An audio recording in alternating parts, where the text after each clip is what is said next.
the session. I'm just going to go through some of these housekeeping slides just to get us started.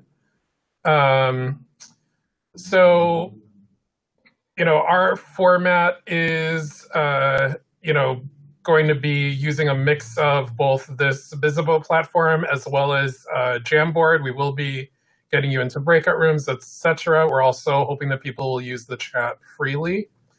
With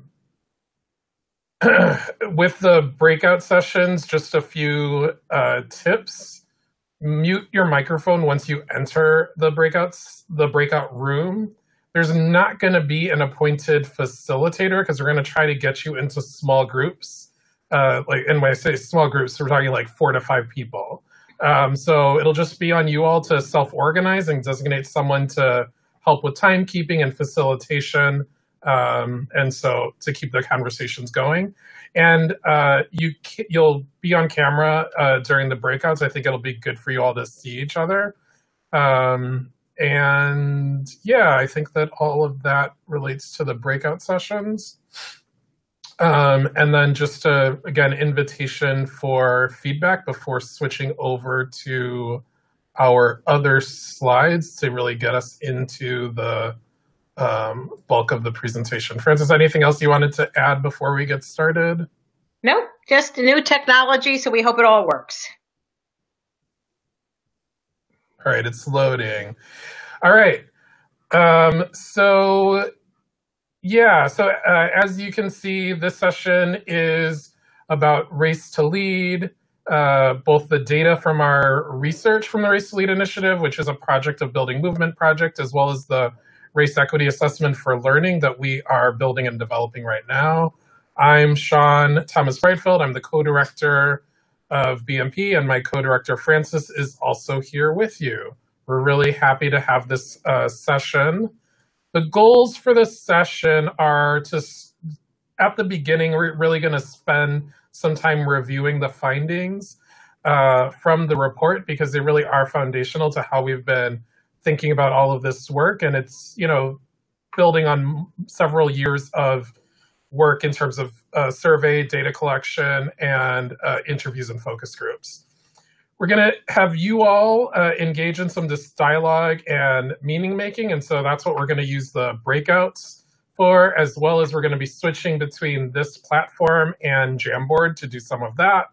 And then at the end, we're going to introduce the race equity assessment as well. And so we're challenged to come up with a declarative statement about what each of the participants will leave the room with. And so our thinking was that you'll have information, tools, and examples about race equity in the sector and how groups are looking at and taking action to make their own organizations more equitable workplaces. As Frances mentioned, this visible platform is a little new for us. So we appreciate everyone's patience as we get used to it and are also switching between screens, etc. We will, as I said, be pausing frequently for polls and breakouts. And again, feel free to use the chat throughout this conversation and session. All right, so the outline. So we're going to start out by talking about the Race to Lead survey, who took the survey and what that first finding from the report from Race to Lead Revisited was.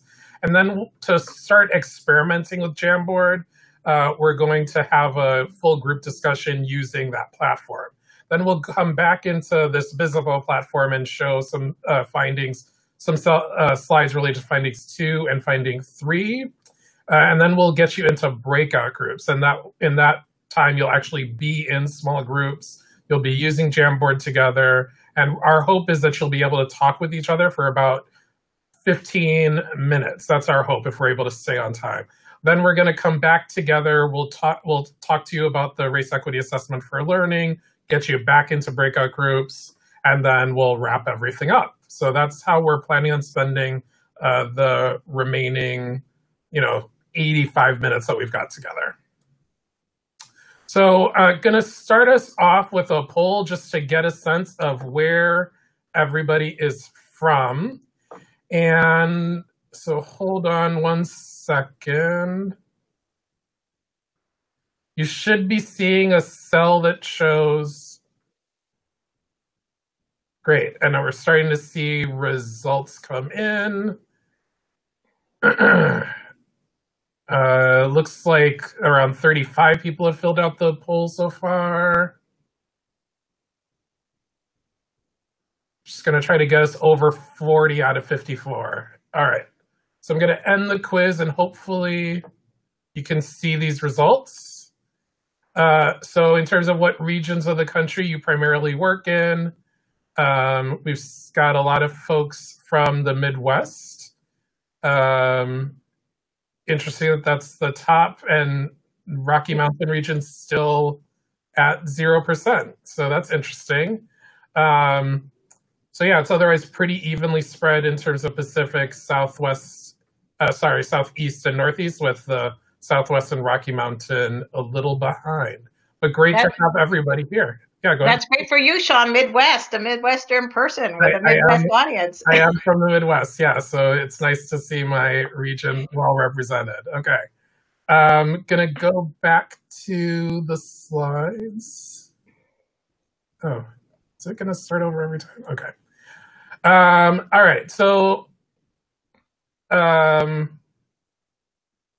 want me to take it from here? Over to you, yeah.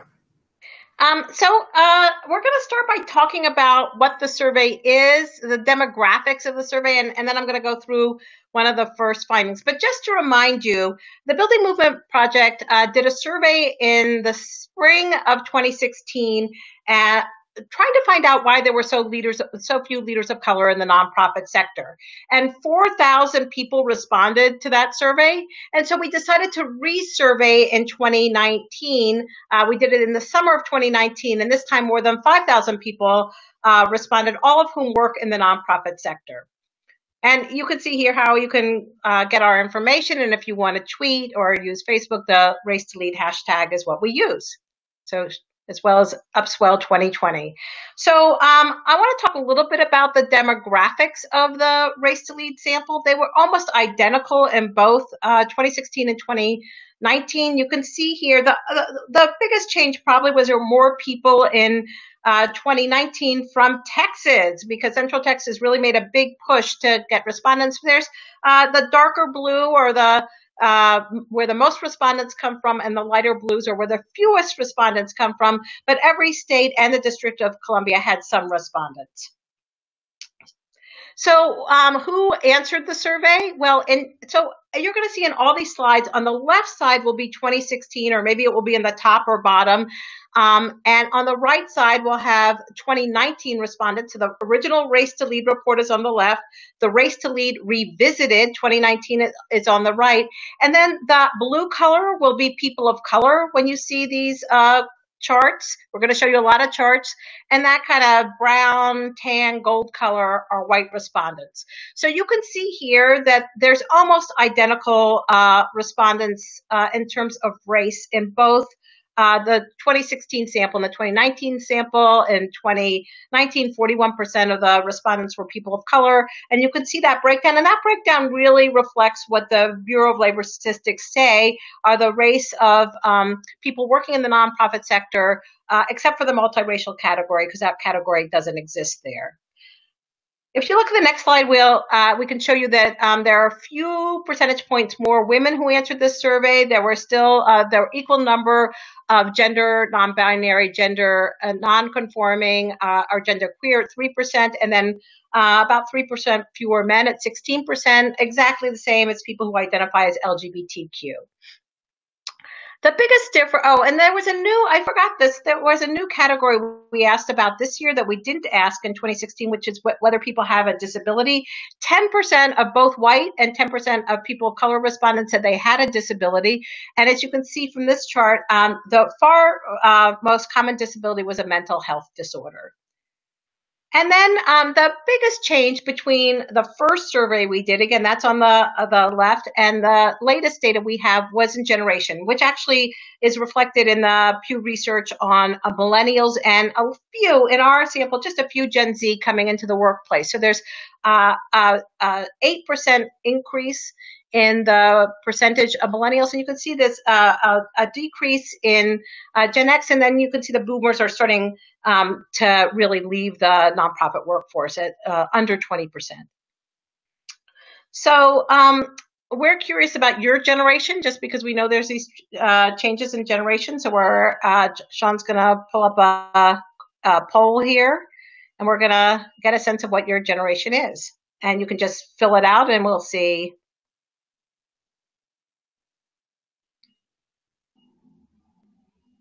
Wow, you're looking a lot like what we found in the research.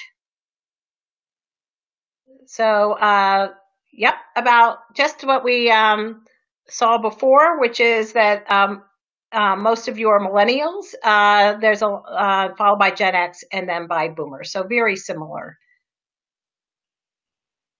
And that's, we're going to see these changes in the workforce. Gen Z is starting to come into the workforce. They're still in their teens and very, very early 20s, but I think we're going to see more of that as time comes on, obviously, because time keeps marching on. So for whatever reason, poor Sean has to go back to the whole data set every time we do a poll. And here we are. So our first finding in the Race to Lead Revisited report is that, what we saw in the original Race to Lead report is really still relevant 3 years later. And what we found, the real finding of the first report, is that people of color were equally qualified and had more aspirations to be nonprofit leaders, but they faced systemic racialized biases that prevented them from advancing in the nonprofit sector. So let's look at some of the data. So this is the aspirations to lead, and I'm really going to concentrate on that far left bars that shows that people who said these are non-CEOs or non-executive directors that said they definitely probably would like to be a leader in a nonprofit organization. And you can see that there's a 15 percentage point gap between, if you look at on the 2019 data, between people of color and white respondents. So 15 percentage points more people of color said they are interested in being a nonprofit leader in the future. And that went up from 2016, a few percentage points. And there were a few percentage point fewer white respondents who were interested in leadership. So that gap went from 10% to 15% in 2019. On the next slide, you can see another really key finding is whether race was a barrier to advancement. And on the top, you can see the 2016 data with people of color on the top row and white people on the second row, that brown row. And then you can see the 2019 data before. And this is ranked between whether race was a positive impact on your career advancement or a negative impact. So if you look at the next slide, you can really see that there's been a big change since 2016. So just over a third of the respondents of color said that race had a negative impact on their career advancement. We thought that was a lot in 2016, but that's increased to 49% in 2019. We also saw that white respondents in 2016, just half of them said that their race really advantaged them in terms of advancement. And that percentage grew to 67% in 2019. And I think it shows both kind of the increased barriers and advantages people have, and also an increased awareness of those barriers and advantages. And as we go on, I just want to say that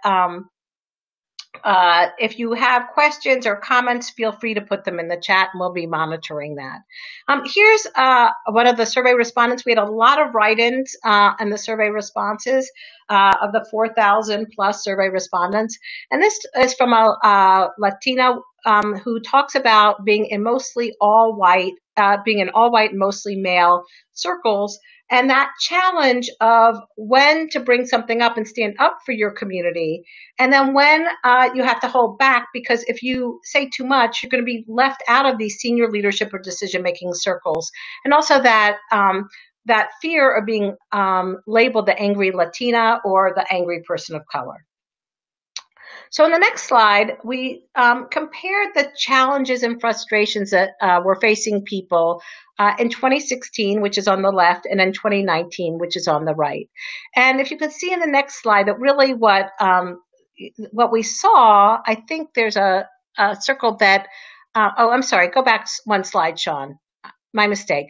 That really people, there was fewer challenges, though there was a big gap between people of color and white respondents. But if you look at that last category, the lack of role models, that was the only category where was the increase by people of color being challenged by the lack of role models. So everything else decreased, but lack of role models increased, though it did decrease for white respondents. But more people of color in 2019 said they were challenged by lack of role models. And here's a quote from somebody talking about that on the next slide.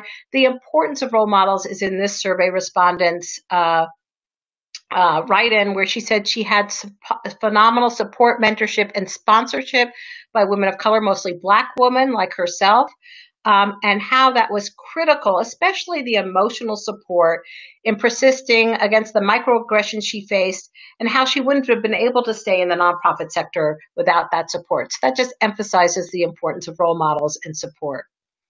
On the next slide, we can see the answers to perceptions of why people of color have trouble advancing in the nonprofit sector. And what's interesting is that these the barriers that are the barriers to advancement. There was more agreement of these barriers by both people of color and white respondents in 2019 than as there was in 2016. So there was more agreement, yet the gap between people of color and white respondents grew. So even though there was more agreement overall, the gap between people of color and white respondents is greater. I just wanted to point out one thing. There's this, if you look 3 down about whether you need more skills and training to become a leader if you're a person of color. And there's this huge difference between 2016 and 2019. And that's because the question was asked just a little bit differently and to clarify the question. And that created a big increase, but something to take note of. On the next slide, we are ready to go to a Jamboard. And so yeah. I'm sure, go ahead, Tom, why don't you just describe it? Yeah, so what we're going to try to do is get you all to, I'm putting this link in the chat. And so if you'll all click on the link, you'll then be taken to a page that looks like this. And I can see that people are already joining, which is great. Okay. And so, this is, Jamboard is optional, but also it is anonymous. So I hope that people feel comfortable using it. For this time, we're going to try to use Jamboard as a full group just so that everyone can see how it works. But as we move on in the session, we are going to try to have you use Jamboard in your breakout sessions.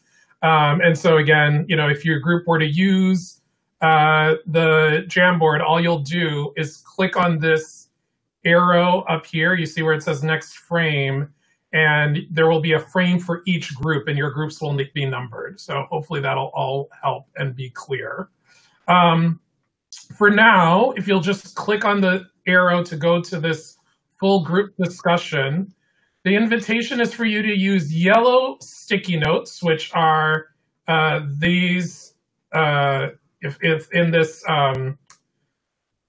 little menu bar on the far left, it's the 4th item down. And you can see how the default, for whatever reason, is green. You just change it to yellow, and then you can write in whatever about the findings resonates with what you've seen or experienced. And so I'm going to, just to show you what's possible, write higher aspiration by POC, right? And so that now is here. And so I'm going to invite people to do the same thing and just, again, color code yellow. Great, we're already seeing one. And then blue sticky notes for findings that challenge or, are different from what you've seen or experienced. So one person wrote, not surprised that there are differences in perception of opportunity between white people and people of color. All right, I'm going to hope that other folks will start adding more sticky notes as well. All right, so like people of color feeling more lack of role models, not enough people of color in leadership roles. I'm just going to keep moving things around. And what's the blue, Sean? The blue is for things that don't necessarily fit with what you've seen or experienced, or findings from the report that challenge what you've seen or experienced. For instance, one thing that I hear often is that people say it's harder to recruit people of color to work for their white-led organizations.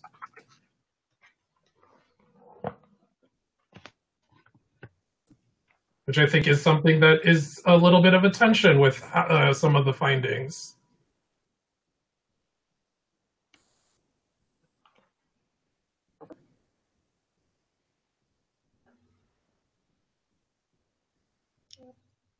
Great. So I'm really appreciating that people are using this platform. Francis, is there anything that I had missed? Oh, I can see this quote. Quote about support by mentors of color was powerful and very much resonates with my experience as a former AD.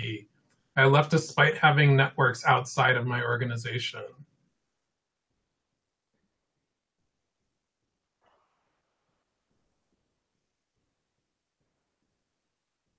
Yep. All right, this is great. And you can keep writing things in. We can refer to this later.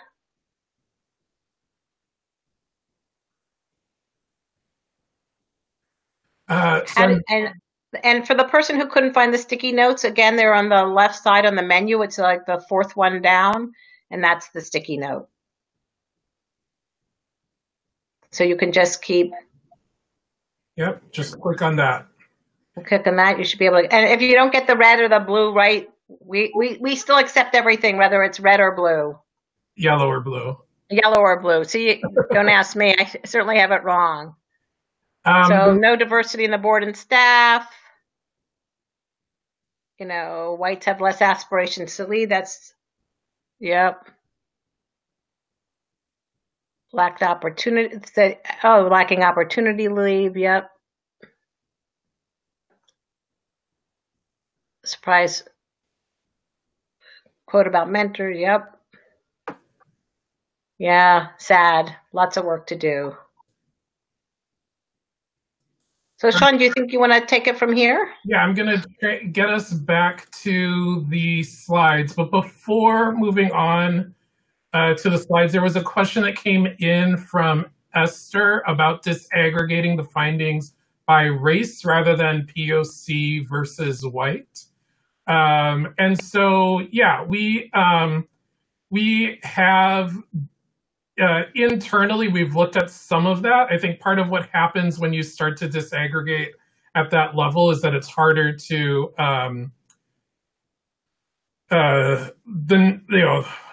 the numbers just end up getting smaller, right? And so it's harder to report on some of those differences.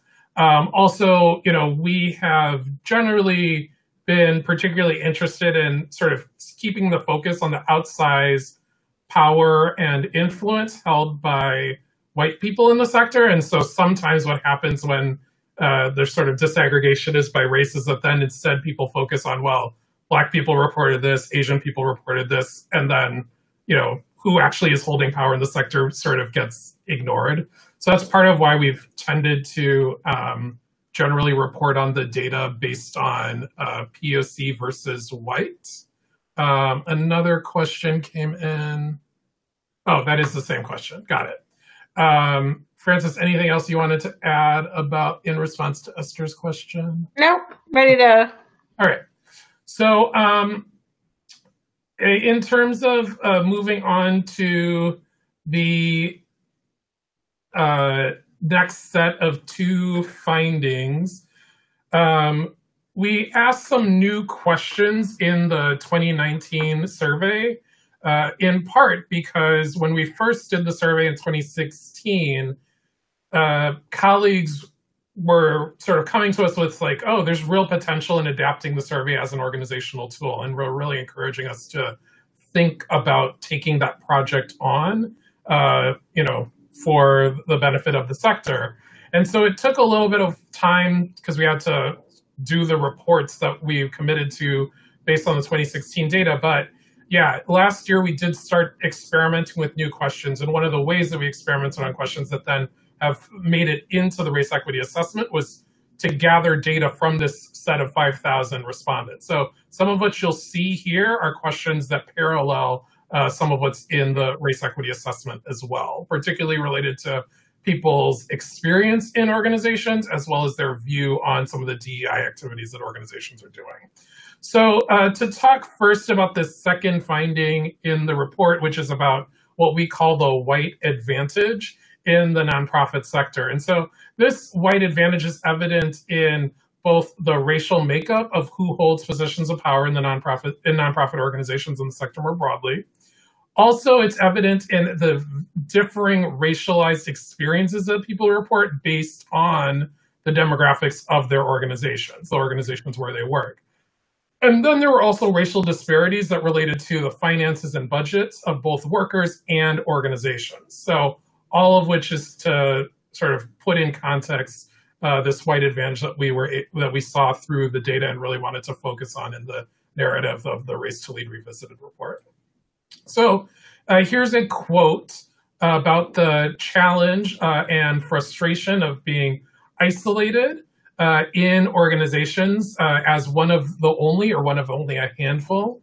And I think it's important to note that this person's saying that the lack of leadership of color at the organizations where they've worked has both impacted the running of the organization as well as this person's own development. And this is something that we heard a lot in both the focus groups as well as the write-in responses. People were making connections between the decisions that their organizations make in terms of how they serve and respond to the needs of the community, as well as how they serve and respond to the needs of their employees, right?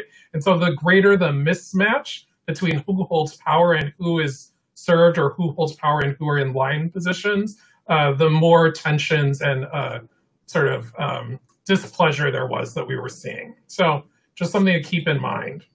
So when we asked people about the demographics of their organizations, we were thinking and asking them about multiple levels of the organization's hierarchy, so to speak. And so you can see that the bars related to the board of directors are on the farthest left, then staff in top leadership roles, then staff not in top leadership roles, and then the constituency and community served. And so I think it is striking that so many respondents had less than 25% of the board, or it's less than 25% of staff and top leadership were people of color in the organizations where they worked, right? But much more evenness when it came to staff not in top leadership roles across these four quadrants. And then when it came to who was actually served, we saw the reverse pattern, right? So organizations being weighted towards serving communities and people of color. And so what we did was we wanted to combine both the analysis of the composition of the board and the composition of staff and top leadership to get a picture of essentially who's in positions of power in organizations. And so you can see that 45% of respondents reported working for organizations where the board had fewer than 25% people of color and staff in top leadership roles were fewer than 25% people of color. In contrast, we had 14% of respondents who indicated that both the board and staff in top leadership was more than 50% people of color, right? And so we created these categories. This 45% was what we called white-run organizations, where both the board and leadership was over 75% white. People of color led is in blue, which is respondents working for organizations where more than half of the board and leadership are people of color. And then we had this all other category, which is a big category numbers-wise. It's 41%, but it's still less than the 45% working for organizations where the majority of the power is held by white people on the board and staff leadership roles, okay? And I'm seeing some items in the chat about would love to share the data. All of these figures that we're showing are in the report. So you can download the report from racetolead.org and have people read the report and get a better sense of the data.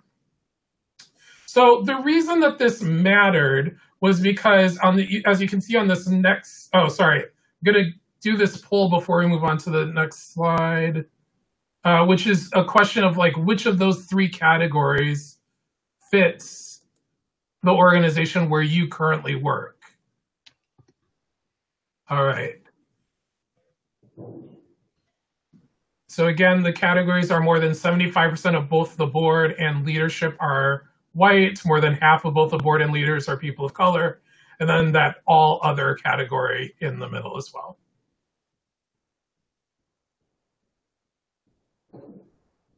Wow.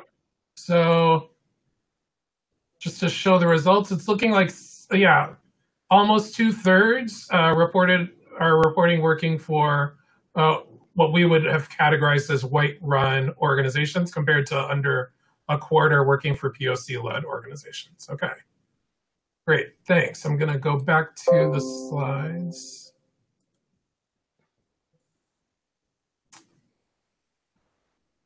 All right, so the reason that we thought it was important to look at respondents based on what sort of organization type they worked for was because we asked these questions about workplace experience and saw some real differences, right? So, you can see this gap. The gaps are biggest in the row for white people working for white-run organizations. The gaps get smaller for all other compositions, and then the gaps are very minimal, if they exist at all, for respondents working for POC-led organizations. So let's look at each of these questions one after the other. So in the first workplace experience thing, we asked whether people would be happy if they worked at the organization 3 years from now. And this was asked on a scale from 1 to 10, right? So think about a 5.4 as the average is basically like 54%, right? And so not necessarily a passing grade. So for people of color working for white-run organizations, much less agreement that they would be happy if they worked for the organization 3 years from now compared to white respondents. What's interesting, though, is that there was more agreement that they'd be happy working for the organization in 3 years if they worked for all other, although still a racial gap, and then there's no gap for respondents working for POC-led organizations. Now looking at whether people report that they have a voice in their organization. So we see the same thing, really big racial gap, 5.8 for people of color working for white-run organizations compared to 7.6 for white people working for white-run organizations. The gap gets much smaller for all other, 7.5 for people of color, 8.3 for whites. But then for people of color led organizations, it's 8.3 for whites and 7.5.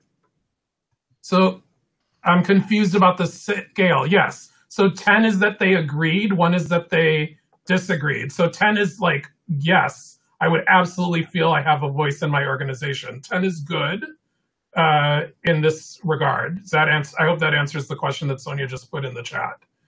And then looking at the last one about whether the organization offers fair and equitable opportunities for advancement and promotion, we see the same thing. Really big gap for respondents working for white-run organizations. The gap is somewhat smaller in the all other category, and then the gap is even smaller for people working for POC-led organizations. So in general, people are reporting more positive workplace experiences, both people of color and whites, when they work for POC-led organizations, which is interesting, and there are not racial gaps. So that was the sort of big thing that we were somewhat surprised to find through the data. And so here's a write-in response about the experience as a person of color. working for a majority white organization, and particularly the frustration with being used as a, quote, token. Now, as I said earlier, this white advantage was not just about workplace experience, it also related to financial issues. And so we saw, and I think there's been additional research about this over the last year in particular, what some people have been calling philanthropic redlining, that organizations that are led by and focused on communities of color have a harder time raising resources, building budgets, getting the support that they need to do all of the work that the organization wants to take on in the community. And so this is just showing that the people working for POC-led organizations reported that their organizations had smaller budgets, right? So much larger share reported that their organizational budget was $1 million or less, and far fewer of people working for POC-led organizations had worked for organizations with budgets over $5 million. Now, this Money Matters piece also was reflected in individual experiences, right? So whether people reported that they had received a cost of living increase, 53% of white respondents said yes, compared to 41% of people of color. Received a promotion to a position with more responsibility and higher pay. 42% of people 42% of white respondents said yes, 37% of people of color. I received a performance-based raise, 43% of white respondents, 35% of people of color. Going to turn it over to Frances to talk about some of what you learned related to DEI initiatives. So I'm going to talk about DEI, and then we're going to go into a breakout. We really appreciate you bearing with us through all this data. And many of you will know that the data reflects your lived experience. And it's too bad that it takes data to really confirm that. So in the survey that we did, the Race to Lead Revisited in 2019, we asked a series of questions about diversity, equity, and inclusion. And the biggest thing that we found immediately is that almost 3/4 of the people who responded said that their organization engaged in some sort of DEI initiative. So our question to you is your organization engaged in DEI activity, and if so, what it is? So Sean's going to put up a poll, and is it having a good impact? So everybody is engaged, almost everybody. Well, okay, here we go. You're beginning to look a little bit like the survey respondents. And you feel like if you answer that second question that it's having an impact. And again, your responses actually look very similar to what we found in the Race to Lead data. So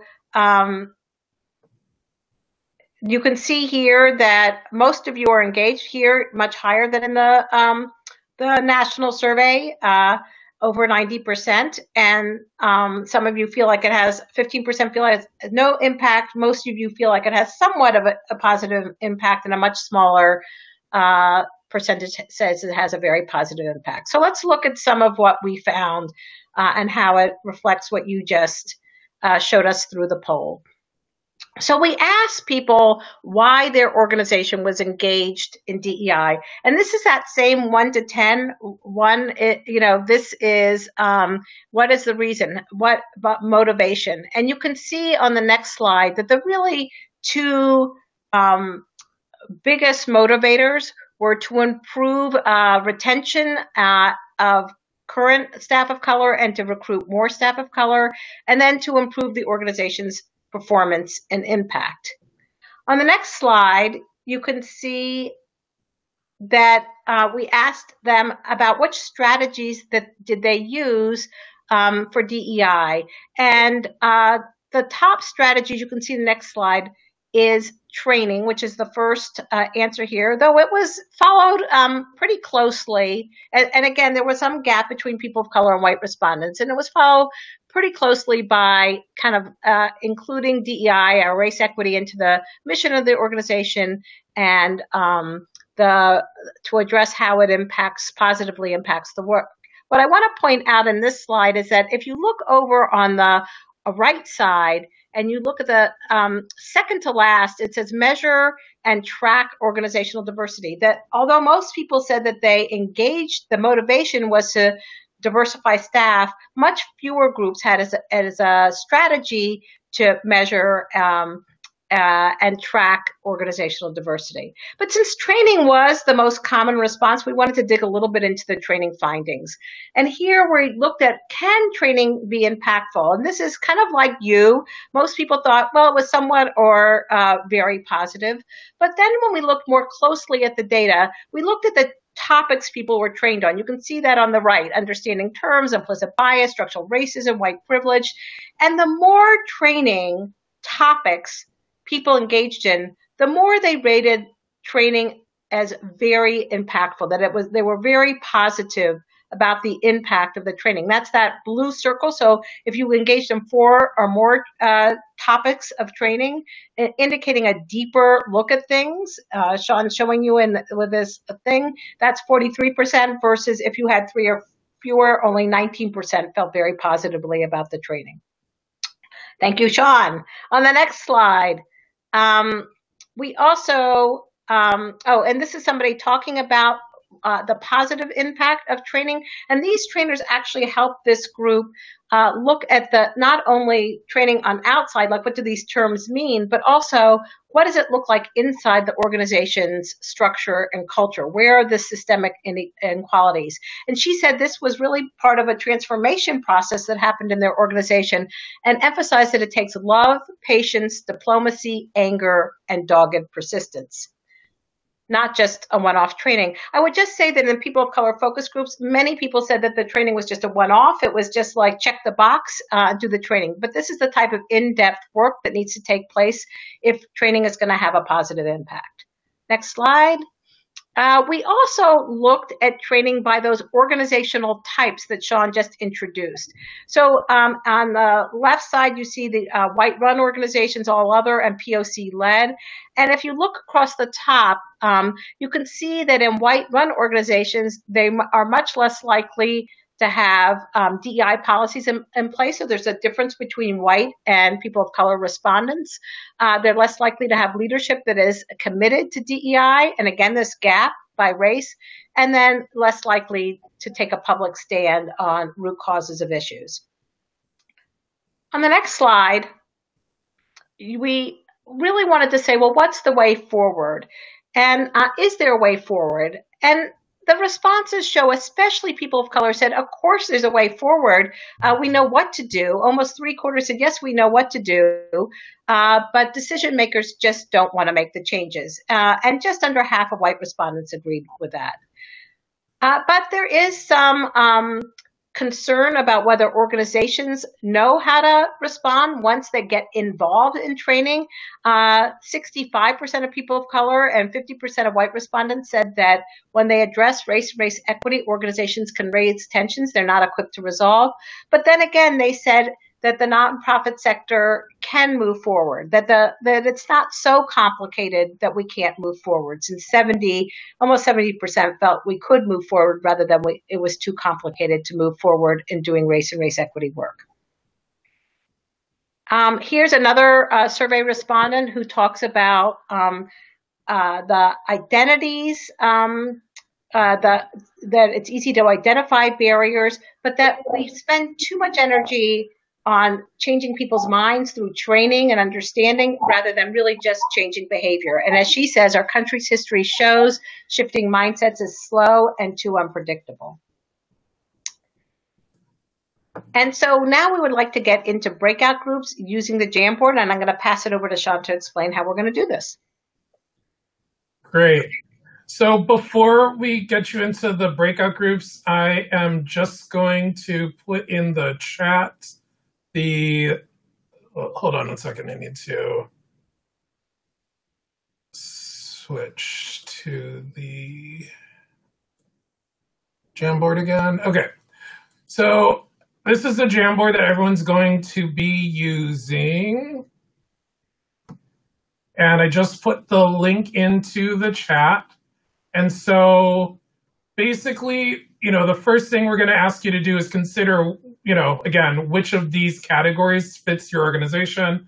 Unfortunately, there's no gray sticky note, so you're going to use orange if your board and staff leadership is majority white, blue if the board and staff leadership is majority people of color, and then instead of this gray, you'll use yellow sticky notes.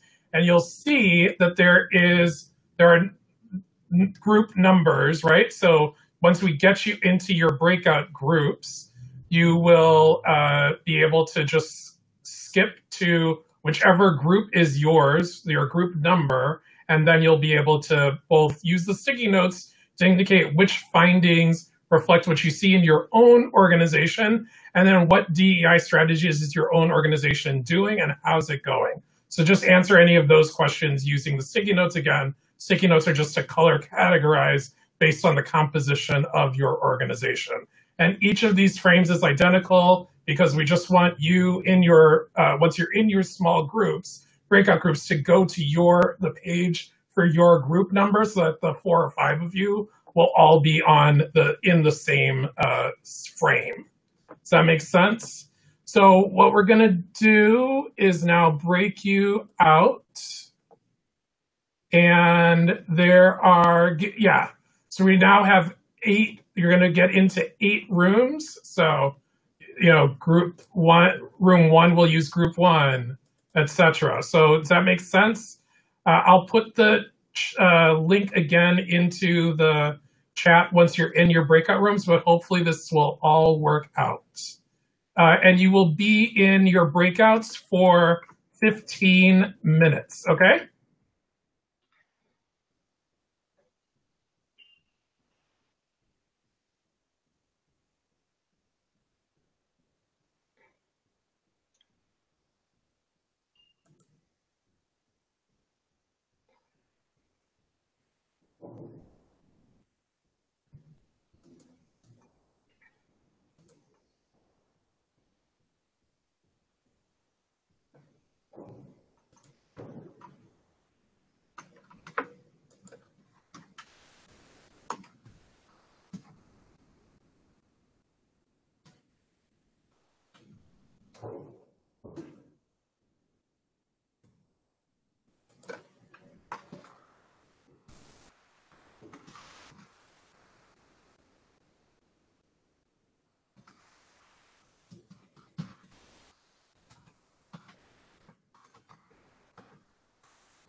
Hey. Hi. So I checked 5. Did you check 6? Yeah, everybody seems to be okay. I think 3 had a problem. I think a lot of people were having problems with Jamboard, and I just told them not to use it. Just the more important thing was to discuss. Okay. And so I think that's what they're doing. So, all right. And so, and I think you feel good about giving them the remaining 4 minutes. I have down that it was going to 3:45. Is that right? Yeah, we just started late. Yeah, you can give them a few more minutes. I think because this included the report backs. I thought because there are only 8 groups, you could ask people if they can't talk, right? They can only chat. You can just say, it's very hard with this technology to do report backs, but could people chat in some of the highlights of your group? Okay. Some of the groups were really engaged, and some people were having a harder time. And of course, there's a big drop off, as there always is. Yeah. As I said, once it goes into small groups. Yeah. Okay. So you can wait another minute. I feel like people are the group 6 is like going through each question and just talking, and they're just using the Jamboard for the questions. Okay, sounds good. Sean, flip through. Is anybody actually writing anything on Jamboard? Well, I think what happened was that everyone was using group 4's Jamboard because that was the one that I was last showing. I didn't realize that they were still seeing my screen once they went into the breakout rooms. Got it. So it's okay. I mean, whether that's a good learning about Jamboard, and we'll keep refining it. Yeah. So. All right.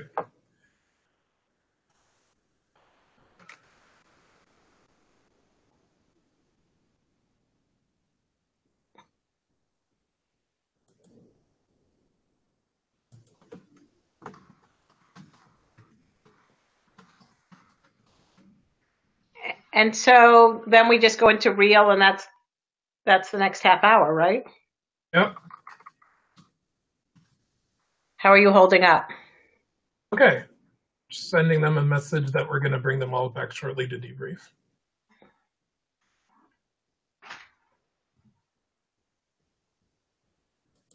I mean, maybe we should have done less data and more breakouts, but then people would have left earlier too, so it's hard to know. Yeah.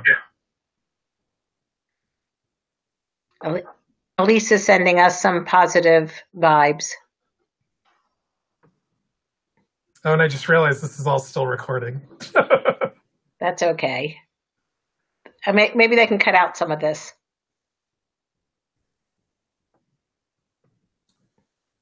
All right, I'm going to bring them all back, and we'll try to do the report outs in the chat.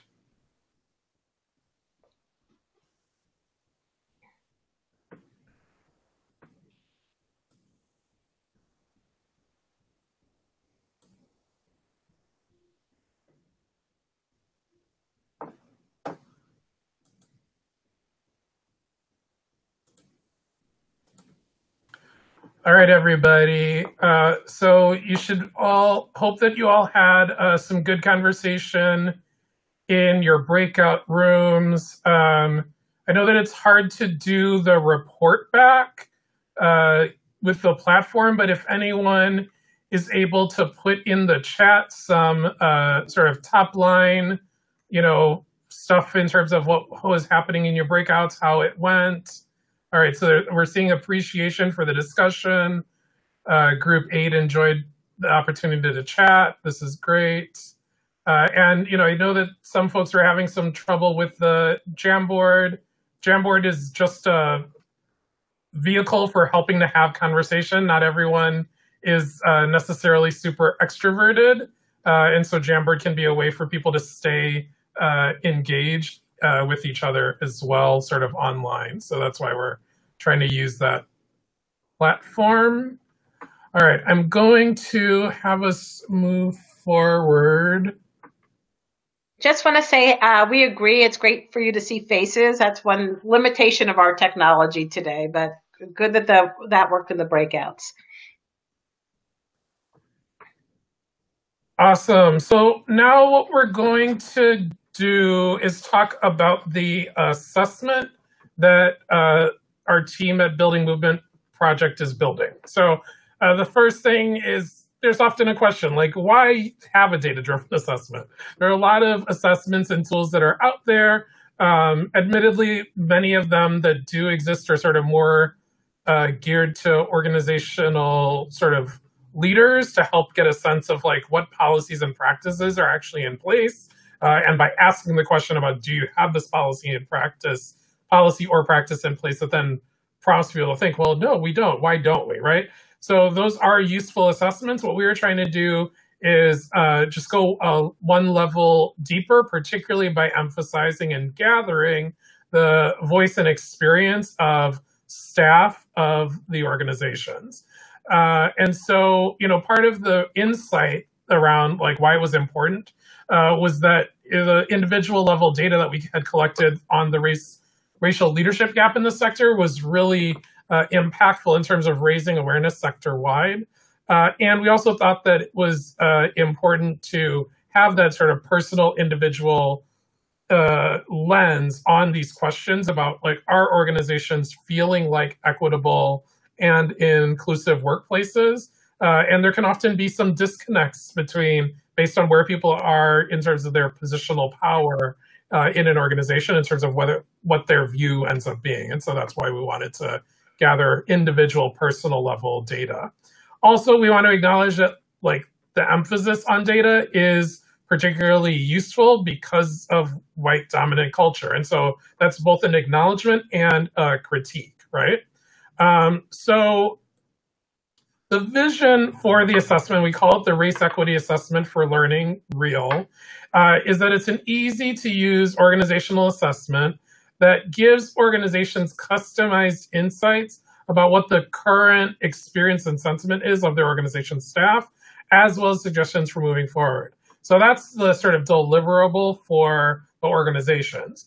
In addition, we want the assessment to build a robust data set across organizations so we can gain insights for the sector at large. And so we've had, over the last year and a half, 5 rounds of testing and a lot of lessons learned so far. And so one is just that the first intervention is just inviting staff to take this kind of a survey. It does trigger some anxiety oftentimes, but it also builds momentum for change because people feel like they have, shared some feelings and experiences, and it creates some momentum and sort of a interest and demand for the organization to take that seriously.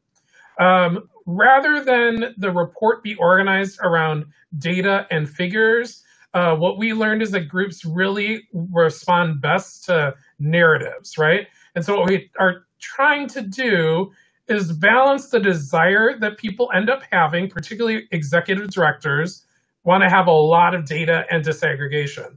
The problem that we saw is what that leads to is a focus on the outliers, right? Like, well, who is that person who rated the organization negatively on this thing, right? And we think that that's the wrong way to approach this feedback. And the more data that organizations have gotten in earlier tests, the more that ended up being the sort of focus of their conversation. And so that's why we really are much more focused on creating custom narratives, as well as creating a competency framework so that organizations have, as I said, a framework, a context for how to make sense of their findings. And so we'll show that framework on the next few slides. And the framework, as you'll see, does really spotlight leadership, which we acknowledge can be challenging and generate some pushback. The beta testing has been hugely helpful.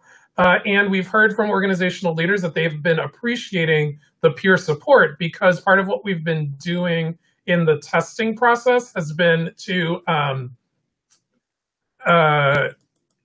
do the testing in cohorts, right? So we build cohorts of organizations that are willing to be beta testers of this tool. They build a sense of community. They go through the assessment process on the same timeline. And they then are also sharing with each other insights, what's working, what's been challenging, what are their ideas, that sort of thing. And then the last piece is just like how important it is that the reports are customized. And so for this assessment to reach scale, we're figuring out a way to automate the analysis and the generating of custom reports. And so that's been part of why we've had multiple rounds of testing. The testing hasn't been about refining the assessment as a survey. The refinement that's been happening through the testing is the reports that go back to the organization. The assessment has, in terms of the survey, has remained remarkably consistent. So this is just a visual of what the competency framework is. And so you can see there are 4 competencies. Each quadrant of the circle is a competency. And each of the triangles would reflect how sort of well the organization's performing, rating related to the competency versus how much further they have to go. So with this hypothetical organization, they're stronger on the conversations and relationships competency. That triangle is more filled in. You will see that even if an organization's triangles were completely filled in, there's still room to go. There's still essentially white space surrounding the diamond, because we think that race equity is not a destination that organizations are going to reach perfection on. There's always going to be work for organizations to do to be more inclusive and more equitable. And so that's why it's a diamond inside of a circle. And then in the case of this hypothetical organization, they have clearly more work to do when it comes to organizational responsiveness and voice and power. So this next slide describes in a little more detail what the sort of explanation is of why each of these competencies matter. And when we get you back into small groups, you'll see each of these broken out on a different frame for the Jamboard. So, but just to very briefly describe, we think organizational responsiveness is important because, it's about whether organizations are open and willing to learn and grow. Leadership is an important competency. I think for reasons that are obvious, but leaders have to demonstrate real commitment to lead in a way that emphasizes equity and racial responsiveness. Conversations and relationships, fundamentally, this is about organizations that are constantly or have a tendency to avoid difficult conversations are organizations that are going to have a really hard time making progress towards becoming more racially equitable, because by necessity, that organizational change is going to require some difficult conversations. And then in terms of voice and power, this is where we really think what we're trying to emphasize is organizational equity, right? So voices of multiple stakeholders have to really be considered as a part of the organization's decision-making. And so that's why voice and power is lifted up as a particular competency. So that is sort of an overview of the 4 competencies. Here's a glimpse of what one of the report pages looks like. So you can see again, use this. So this is sort of the visual at the top.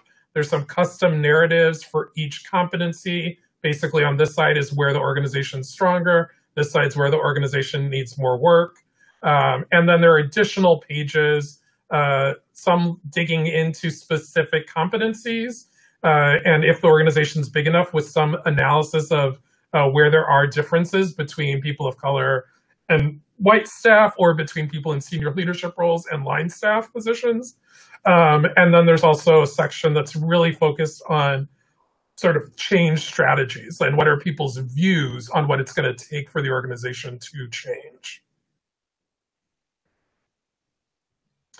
And so this is one of the quotes from an organization that was a pilot tester, and just saying that the assessment, both the process and the results, were really helpful in identifying their organization's efforts and strategies that they needed to focus on, as well as just opening the organization up to having those internal conversations about race equity.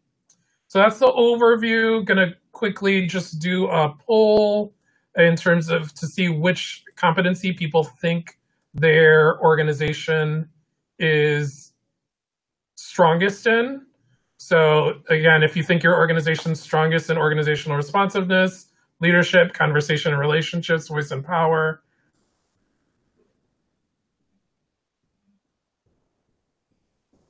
All right, great. So it looks like conversation and relationships is the one that most people felt like was a strength of their organization. And so now what we're going to do is get you back into small groups. We're going to use Jamboard again, but we're structuring it a little differently.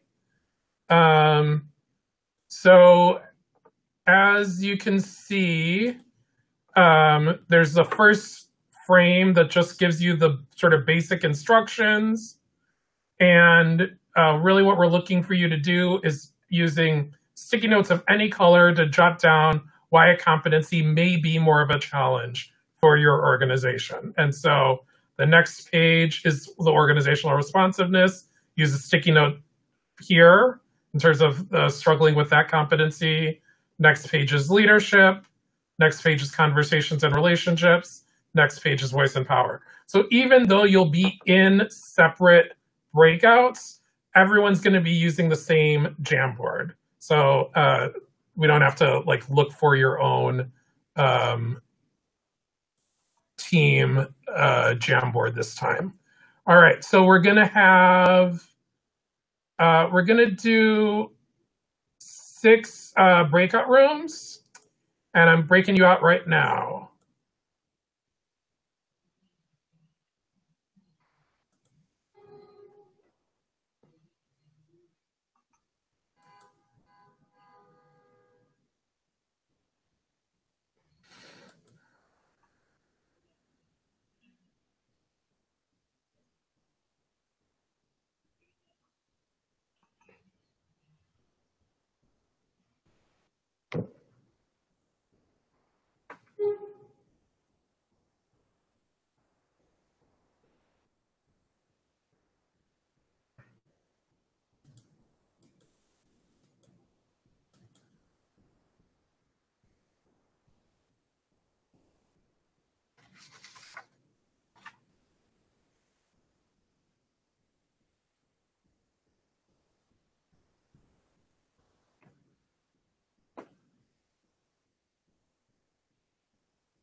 everything comes out easily. So I really appreciate both of your examples. I'm sorry I talked so much.